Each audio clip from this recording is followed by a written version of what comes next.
നമസ്കാരം, ഞാൻ ഡോക്ടർ സുനിത. ഇപ്പം എംബ്രിയോ ട്രാൻസ്ഫർ കഴിഞ്ഞാൽ നമുക്ക് പ്രഗ്നൻസി ഉണ്ടോ ഇല്ലയോ എന്ന് എങ്ങനെ അറിയാം, എന്തെങ്കിലും സിംറ്റംസ് ഉണ്ടാവുമോ എന്ന് പലരും ചോദിക്കാറുണ്ട്.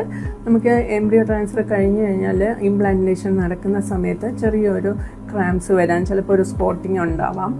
പിന്നെ എംബ്രിയോ നന്നായിട്ട് യൂട്രസിൽ ബറീഡായി അത് മെറ്റേണൽ ആൻഡ് ഫീറ്റൽ സർക്കുലേഷൻസ് ഒക്കെ എസ്റ്റാബ്ലിഷ് ചെയ്ത് കഴിയുമ്പം പലർക്കും ചെറുതായിട്ട് ഒരു ബ്ലോട്ടിംഗ് സെൻസേഷനൊക്കെ തോന്നാറുണ്ട്. പക്ഷേ കൂടുതൽ എംബ്രിയോസ് ഉണ്ടെങ്കിലാണ് കൂടുതലായിട്ടുള്ള ഒരു ബ്ലോട്ടിംഗ് ഫീലിങ്ങും അതൊക്കെ തോന്നുക. അപ്പം നോർമലി നല്ല നമ്മൾ ബീറ്റ SEG ഒരു 11th or 12th day, embryo transfer കഴിഞ്ഞ് 11th or 12th ഡേ നോക്കുകയാണെങ്കിൽ പ്രഗ്നൻസി ഉണ്ടോ എന്ന് അറിയാൻ സാധിക്കും.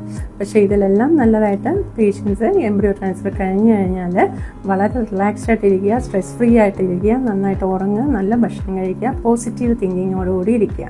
അപ്പോൾ റിസൾട്ടും പോസിറ്റീവായിട്ട് വരും.